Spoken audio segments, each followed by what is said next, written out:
नमस्कार। आज हम प्रस्तावना के बारे में चर्चा करेंगे। तो देखो, हमारी जो प्रस्तावना है इसमें क्या उल्लेखित है। हम में भारत के लोग। तो देखो, हम में भारत के लोग, ये जो शब्द है ये संयुक्त राज्य अमेरिका से लिया गया है। हम में भारत के लोग। आगे देखो, भारत को एक संपूर्ण प्रभुत्व संपन्न समाजवादी पंथ निरपेक्ष गणराज्य बनाने के लिए तथा उसके समस्त नागरिकों को। तो देखो, ये जो हम भारत के लोग हैं ये अमेरिका से लिया गया है। और यदि बात करें समाजवादी पंथ निरपेक्षता और अखंडता शब्द, तो ये जो दोनों शब्द हैं पहली लाइन में कौन कौन से, समाजवादी और पंथ निरपेक्षता। तो ये समाजवादी और पंथ निरपेक्षता शब्द 42वें संविधान संशोधन से जोड़े गए हैं। देखो, एक तो समाजवादी और पंथ निरपेक्षता ये किस संविधान संशोधन से जोड़े गए हैं? 42वें संविधान संशोधन 1976 के द्वारा ये शब्द जोड़े गए। कौन कौन से? समाजवादी, पंथ निरपेक्षता और अखंडता। ये याद रखना। अब देखो, हम में भारत के लोग पूछा जाए तो किस देश से ग्रहण किया गया है? यानी हम में भारत के लोग संयुक्त राज्य अमेरिका से। आगे देखो, इसमें समाजवादी और पंथ निरपेक्षता तथा आगे आएगा अखंडता, ये कहां से ग्रहण किए गए हैं? ये शब्द किए गए हैं 42वें संविधान संशोधन के द्वारा। देखो, ये रहा। और अखंडता, पहला हो गया समाजवादी, दूसरा हो गया पंथ निरपेक्ष और तीसरा हो गया और अखंडता। ये तीनों शब्द 42वें संविधान संशोधन के द्वारा ग्रहण किए गए। आगे देखो, सामाजिक, आर्थिक और राजनीतिक न्याय। देखो, ये क्रम पूछा जाता है कि निम्न में से न्याय का सही क्रम है। तो याद रखना, सामाजिक, आर्थिक और राजनीतिक न्याय, ये क्रम पूछा जाता है। याद रखना, आपको प्रश्न आ सकता है कि निम्न में से न्याय का सही क्रम है, तो पहले राजनीति दे दिया जाएगा या आर्थिक या कोई सा दे दिया जाएगा, लेकिन सही क्रम है सामाजिक, आर्थिक और राजनीतिक न्याय। ये जो न्याय शब्द है ये भी पूछा जाता है कि न्याय शब्द किस देश के संविधान से ग्रहण किया गया है? तो याद रखना, न्याय शब्द रूस के संविधान से ग्रहण किया गया है। किस देश के संविधान से? रूस के संविधान से। आगे देखो, विचार, अभिव्यक्ति, विश्वास, धर्म और उपासना की स्वतंत्रता, इसका भी क्रम पूछा जाता है। यानी देखो, स्वतंत्रता का सही क्रम है, तो याद रखना विचार, अभिव्यक्ति, विश्वास, धर्म और उपासना की स्वतंत्रता। ये क्रम भी आपको याद रखना। ये भी एग्जाम में पूछा जाता है कि स्वतंत्रता से संबंधित सही क्रम है। तो विचार, अभिव्यक्ति, विश्वास, धर्म और उपासना की स्वतंत्रता। आगे देखो, प्रतिष्ठा और अवसर की समानता प्राप्त करने के लिए तथा उन सब में व्यक्ति की गरिमा और राष्ट्र की एकता और अखंडता। अखंडता शब्द 42वें संविधान संशोधन से जोड़ा गया, ये भी याद रखना है। सुनिश्चित करने वाली बंधुत्व बढ़ाने के लिए दृढ़ संकल्प होकर अपनी संविधान सभा में आज तारीख, ये तारीख विशेष याद रखना, 26 नवंबर 1949, क्योंकि यहां से भी एग्जाम में प्रश्न बनता है। मिति मार्गशीर्ष शुक्ल सप्तमी संवत 2006 विक्रमी को एतद द्वारा इस संविधान को अंगीकृत, अधिनियमित और आत्मार्पित करते हैं। तो यहां से एग्जाम में ये प्रश्न बनता है कि संविधान को अंगीकृत, अधिनियमित और आत्मार्पित कब किया गया था? तो याद रखना 26 नवंबर 1949 को। कब किया गया था? 26 नवंबर 1949 को किया गया था। ये भी याद रखना, एग्जाम में यहां से भी प्रश्न बनता है कि संविधान में, यानी संविधान को अंगीकृत, अधिनियमित और आत्मवित कब किया गया था? 26 नवंबर 1949 को। एक यहां से भी प्रश्न बनता है। देखो, सही क्रम पूछा जाता है तो पहले न्याय आएगा, फिर स्वतंत्रता आएगा, फिर समानता आएगा, ये भी याद रखना, ये भी एग्जाम में, और एक बंधुत्व भी दिया जाता है, ये क्रम पूछा जाता है। तो पहले न्याय होगा, फिर स्वतंत्रता है, फिर समानता है, और फिर बंधुत्व है। ये भी एग्जाम में क्रम पूछा जाता है, तो यहां से भी एग्जाम में प्रश्न बन सकता है। अब देखो, इससे संबंधी एक प्रश्न ये बनता है कि भारत की संविधान में भारत शब्द का उल्लेख कितनी बार किया गया है? तो भारत शब्द का उल्लेख याद रखना 2 बार किया गया है। भारत शब्द का उल्लेख कितनी बार किया गया है? 2 बार। ये भी विशेष याद रखना, क्योंकि यहां से भी एग्जाम में प्रश्न बनता है। अब देखो, भारत की जो संविधान की जो प्रस्तावना है, इनसे संबंधित कौन कौन से प्रश्न बनते हैं? तो देखो, पहले तो आप इसका स्क्रीनशॉट ले सकते हो।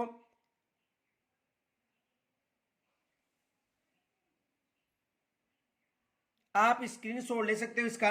आगे देखो, इससे संबंधित कौन कौन से प्रश्न बनते हैं। देखो, एक तो प्रश्न ये बनता है,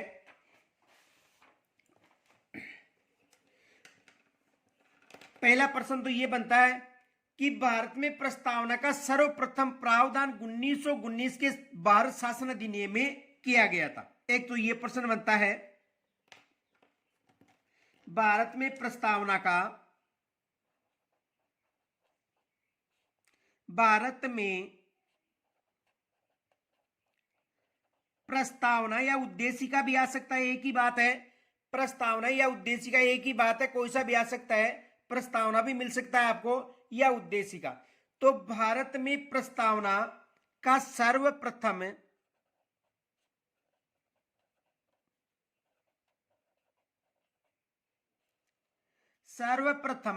प्रावधान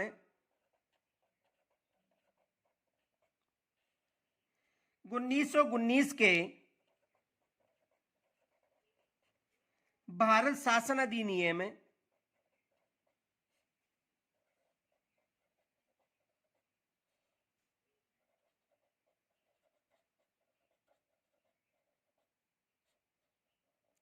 भारत शासन अधिनियम में किया गया था, में किया गया है।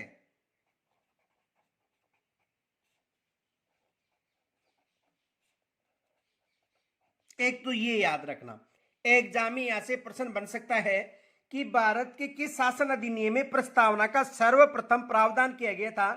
तो भारत में 1919 का जो शासन अधिनियम था, इसमें प्रस्तावना का प्रावधान किया गया था। और दूसरा ये भी एग्जाम में प्रश्न बनता है, प्रस्तावना को संविधान की आत्मा कहा जाता है।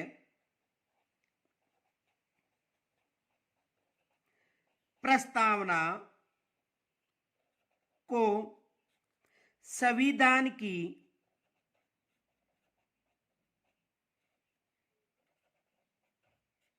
आत्मा कहा जाता है।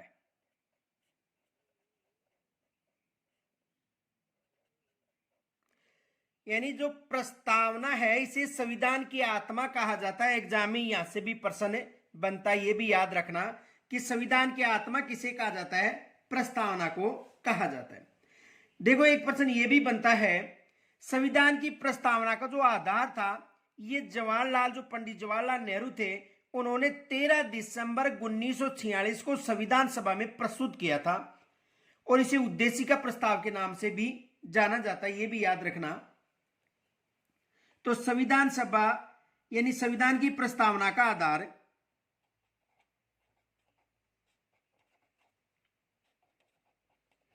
संविधान की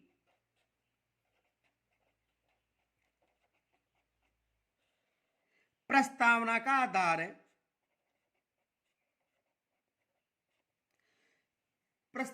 आधार 13 दिसंबर 1946 को,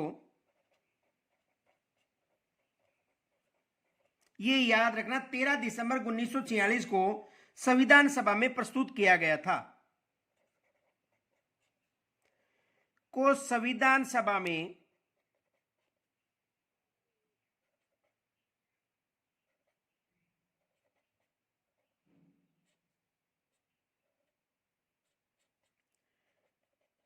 संविधान सभा में प्रस्तुत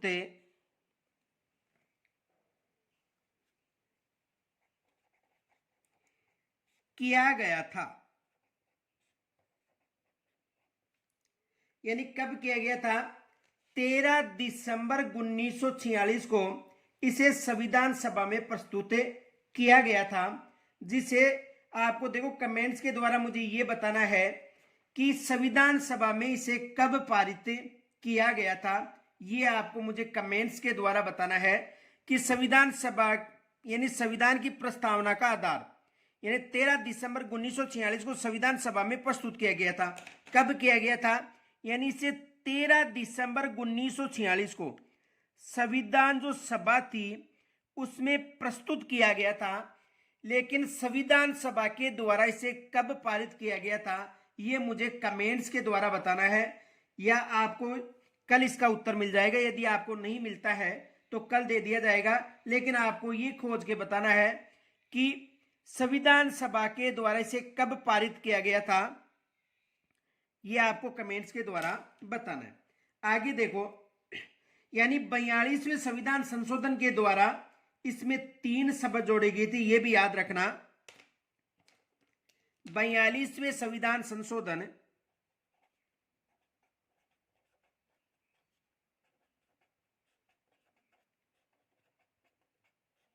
42वें संविधान संशोधन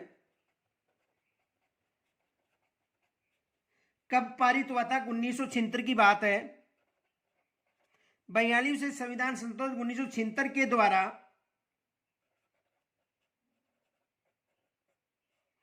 प्रस्तावना या उद्देशिका एक ही बात है, उद्देशिका भी आ सकता है या प्रस्तावना में 3 शब्द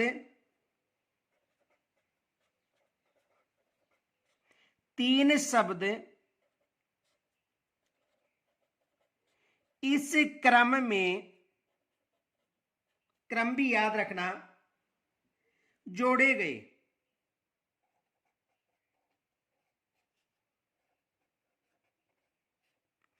क्रम भी याद रखना, इस क्रम में जोड़े गए। देखो, एक तो समाजवादी,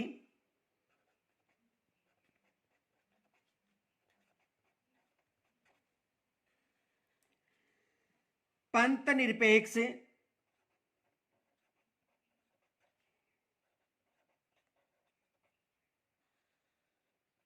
और अखंडता।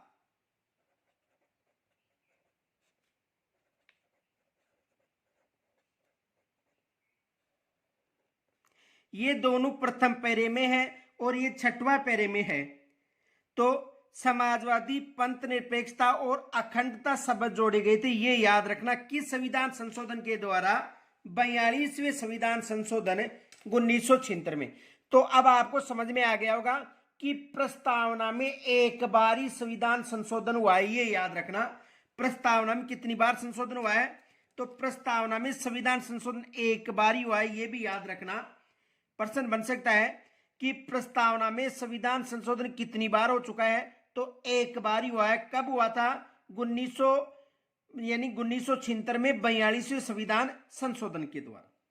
अब देखो, अगला प्रश्न ये बन सकता है, एक बेरूबाड़ी यूनियनवाद था 1960 का, उसमें सर्वोच्च न्यायालय ने यह कहा था कि प्रस्तावना संविधान का भाग नहीं है। ये एग्जाम में प्रश्न भी आ चुका है, याद रखना। बेरूबाड़ी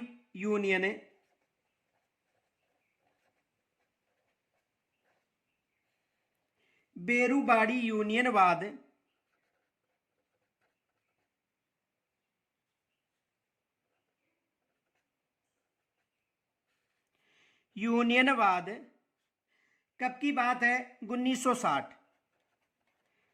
में सर्वोच्च न्यायालय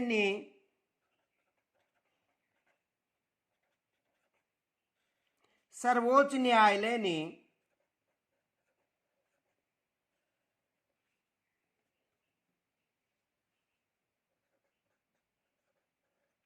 यह मत व्यक्त किया था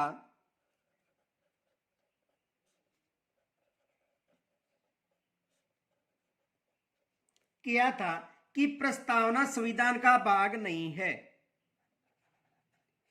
कि प्रस्तावना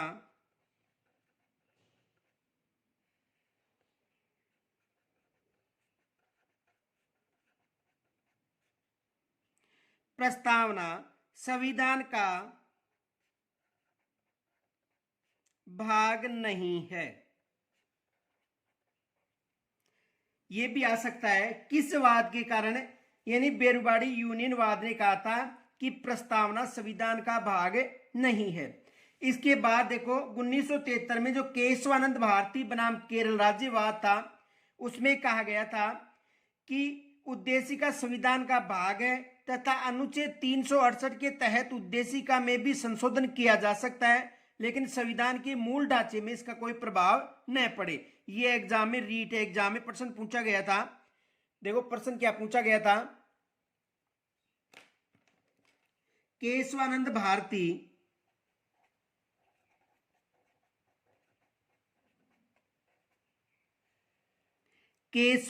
भारती बनाम केरल राज्य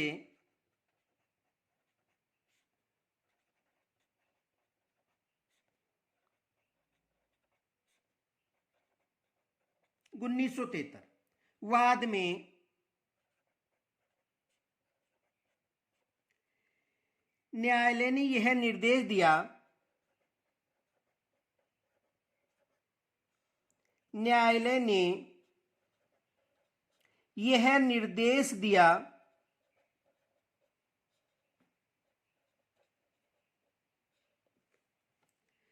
कि उद्देशिका संविधान का भाग है,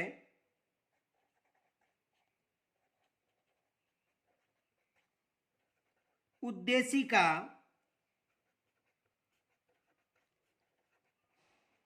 संविधान का भाग है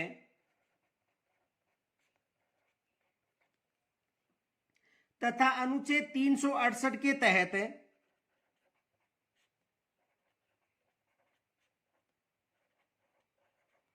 के तहत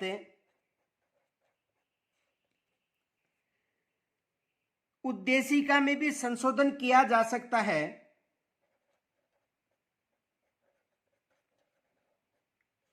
उद्देशिका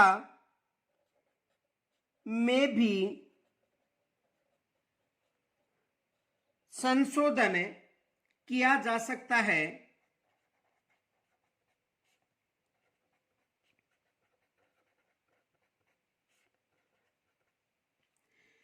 यानी 368 के तहत उद्देशिका में भी संशोधन किया जा सकता है, बशर्ते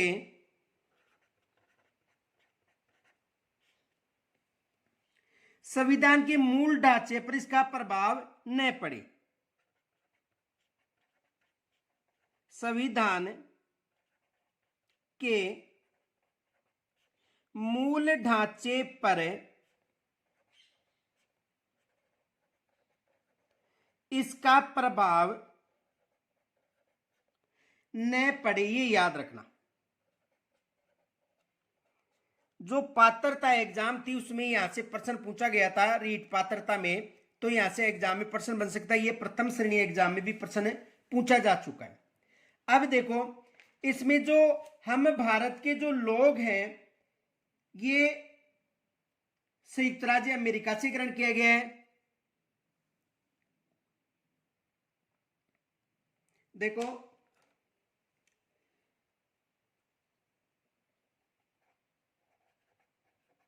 अमेरिका से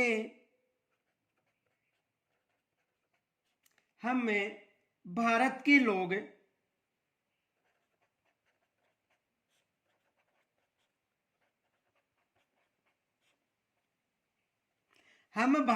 लोग शब्द लिखे गए हैं।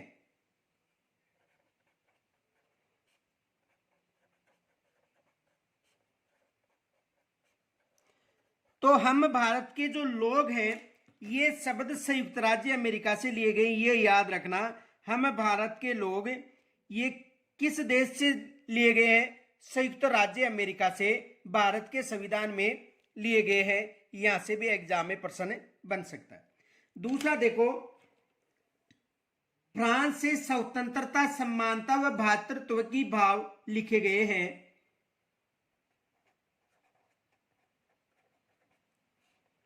फ्रांस से स्वतंत्रता,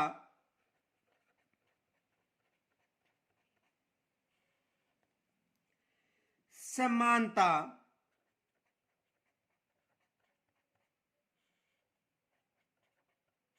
एवं भ्रातृत्व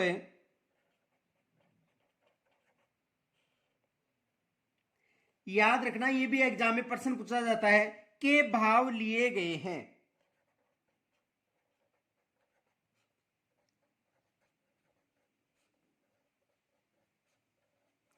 के भाव लिए गए। और ऑस्ट्रेलिया की बात करें तो प्रस्तावना की भाषा किस देश से ली गई है? ऑस्ट्रेलिया से।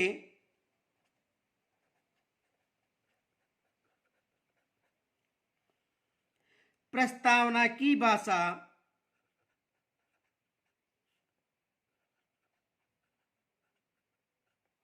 ऑस्ट्रेलिया से। किस देश से? ऑस्ट्रेलिया से ली गई है। यानी प्रस्तावना की भाषा पूछे तो किस देश से ली गई है? ऑस्ट्रेलिया से। और रूस से न्याय शब्द लिया गया, ये याद रखना। रूस से न्याय शब्द लिया गया है। रूस से कौन सा शब्द लिया गया है? न्याय शब्द लिया गया है। आगे देखो, देखो इसमें यह भी पूछा जा सकता है कि उद्देशिका में जो भारत शब्द है या प्रस्तावना में भारत शब्द है, इसका कितनी बार उल्लेख मिला है? तो 2 बार, ये याद रखना।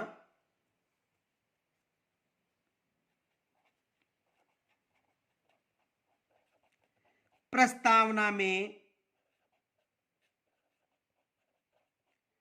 भारत शब्द का उल्लेख 2 बार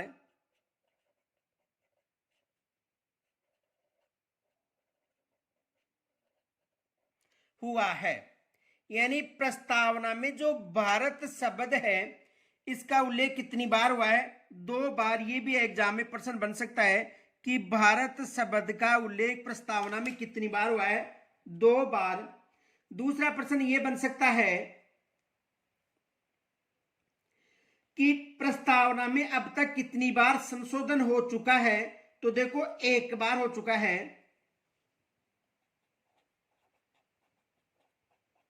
प्रस्तावना में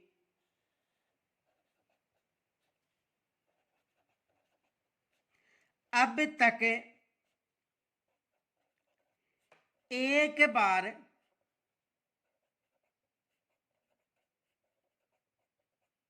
संविधान संशोधन हो चुका है।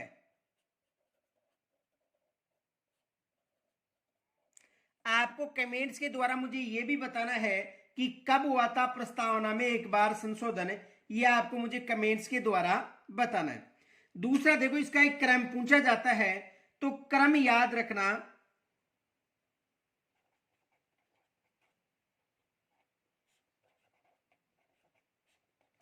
देखो यहां से एग्जाम में प्रश्न आता है, तो सही क्रम है, इसमें न्याय शब्द पहले आएगा, उसके बाद आएगा स्वतंत्रता,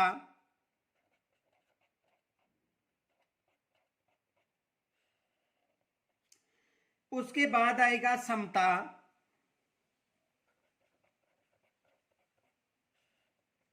उसके बाद आएगा बंधुता। ये विशेष याद रखना, ये मोस्ट प्रश्न है, अधिकतर एग्जाम में यहां से प्रश्न पूछा जाता है कि प्रस्तावना में जो शब्द है इनका सही क्रम है। तो पहले न्याय आएगा, फिर स्वतंत्रता आएगी, फिर समता आएगी और फिर बंधुता। आपको प्रस्तावना पहले बता दी है, तो वहां पर देखना इसका क्रम होगा न्याय, स्वतंत्रता, समता और बंधुत्व। ये एग्जाम में अधिकतर प्रश्न पूछा जाता है। अब देखो यहां से कुछ ऐसे प्रश्न भी पूछे जाते हैं। पहला प्रश्न ये पूछा जाता है कि प्रस्तावना पर कितनी क्रांतियों का प्रभाव पड़ा है?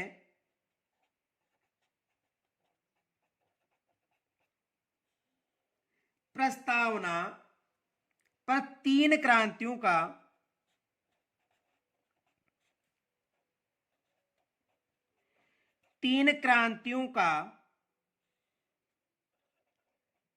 प्रभाव पड़ा है। कितनी क्रांतियों का? तीन क्रांतियों का। एक अमेरिका क्रांति, एक फ्रांस की क्रांति और एक रूस की क्रांति। कौन कौन सी? देखो, अमेरिका क्रांति 1776 है,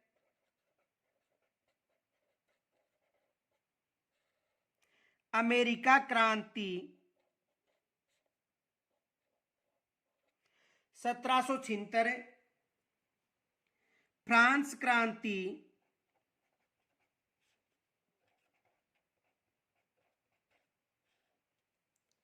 1789 और रूस क्रांति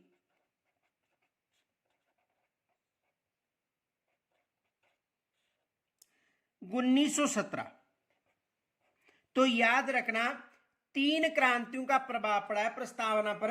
अमेरिका क्रांति 1776, फ्रांस क्रांति 1789 और रूस की क्रांति 1917। तीन क्रांतियों का प्रभाव पड़ा है। अब देखो, प्रस्तावना के लिए कुछ जो संविधान करता है उन्होंने कुछ तर्क दिए हैं। तो देखो, ठाकुर दास भार्गव ने कहा था,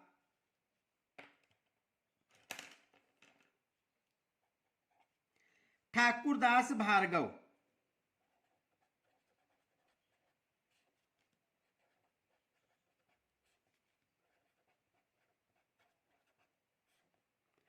इन्होंने कहा था प्रस्तावना संविधान की आत्मा है।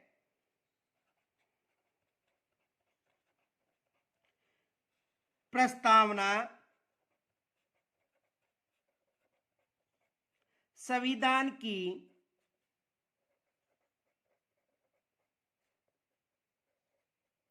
आत्मा है। किन्होंने कहा था? ठाकुरदास भार्गव ने कहा था। दूसरा देखो, अर्नेस्ट बारकर ने कहा था प्रस्तावना को संविधान की कुंजी कहा है।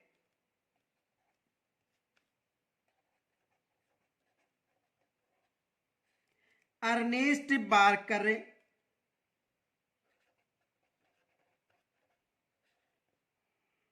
ने कहा था, प्रस्तावना को संविधान की कुंजी बताया था।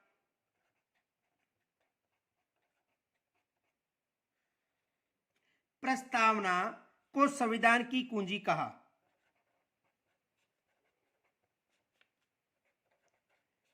संविधान की कुंजी।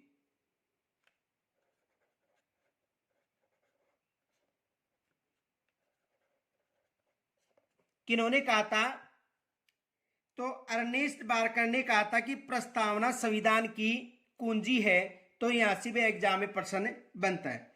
आगे देखो, कन्हैयालाल माणिक्यलाल मुंशी था, के एम मुंशी ने प्रस्तावना को संविधान की राजनीतिक कुंडली कहा था।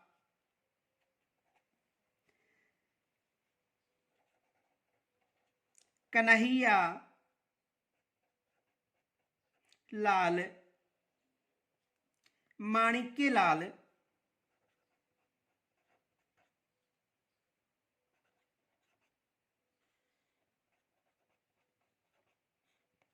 मुंशी ने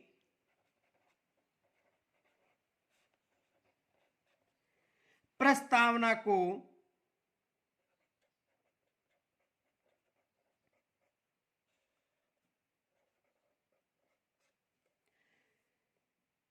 संविधान की राजनीतिक कुंडली, संविधान की राजनीतिक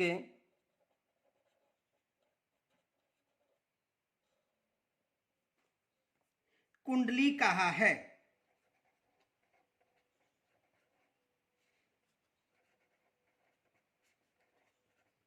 यह भी एग्जाम में अधिकतर पूछा जाता है। ए एन पालकी वाला ने कहा था कि प्रस्तावना को संविधान का परिचय पत्र बताया था। किन्होंने? देखो, N.A. पालकी वाला।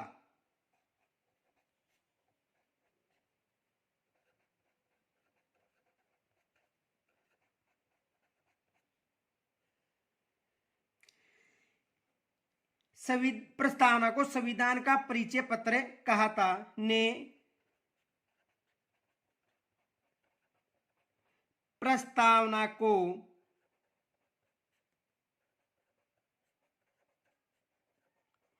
संविधान का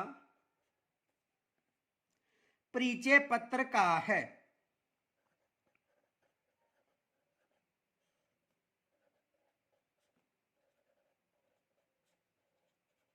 किन्होंने कहा था? A.N. पालकी वाले ने। और अल्लादी कृष्ण स्वामी अय्यर ने कहा था।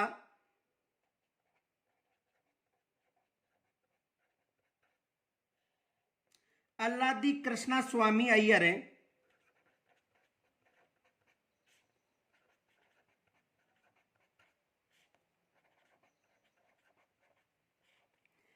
ने कहा था।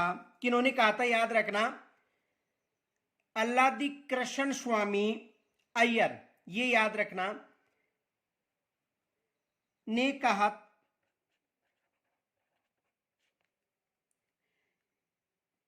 कि संविधान की प्रस्तावना की संविधान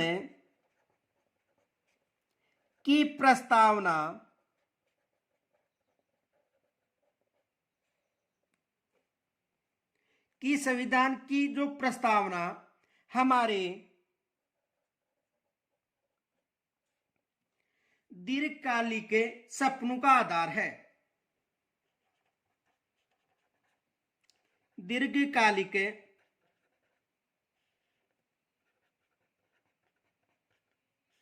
सपनों का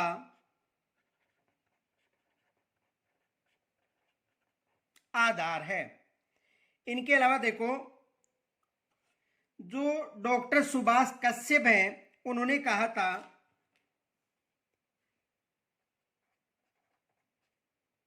डॉक्टर सुभाष कश्यप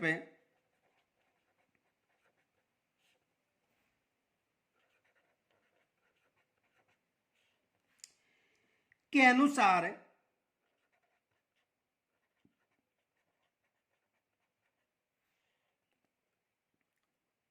संविधान शरीर है तो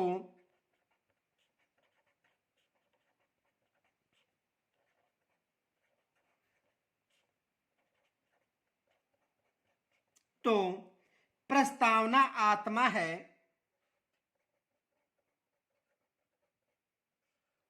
प्रस्तावना आत्मा है, यानी संविधान शरीर है तो प्रस्तावना आत्मा है। प्रस्तावना आधारशिला है।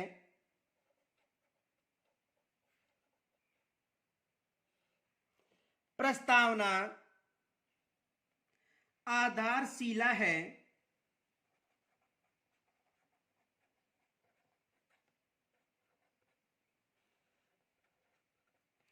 प्रस्तावना आधारशिला है तो संविधान उस पर खड़ी अट्टालिका, तो संविधान उस पर खड़ी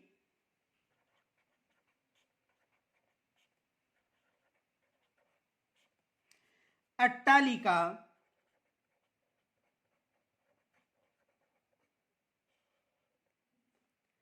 प्रस्तावना तथ्य निर्देश है तो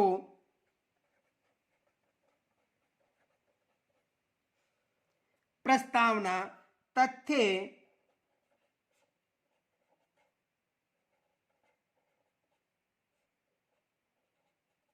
निर्देश है तो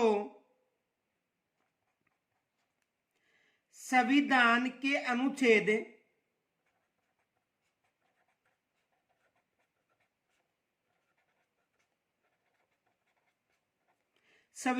अनुच्छेद उस तथ्य की सिद्धि के साधन हैं। उस तथ्य की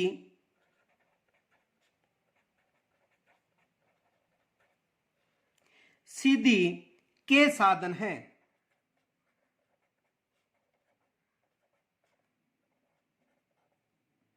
ये किन्होंने कहा था? डॉक्टर सुभाष कश्यप ने कहा था। और संविधान सभा को अंगीकृत कब किया गया था, यानी प्रस्तावना को?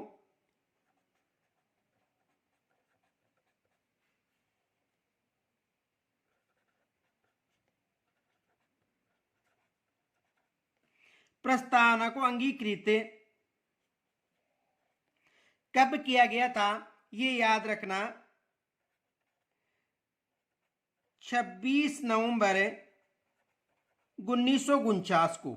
ये भी एग्जाम में प्रश्न बनता है। तो देखो, आज हमने प्रस्तावना के बारे में चर्चा की। कल जो हमारा टॉपिक है ये होगा मूल अधिकार। तो प्रस्तावना से संबंधित आपको यदि कोई समस्या हो तो मुझे कमेंट्स के द्वारा जरूर बताना।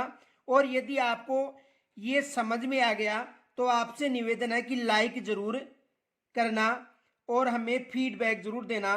कोई भी समस्या हो तो उसका समाधान किया जाएगा। नमस्कार, जय हिंद।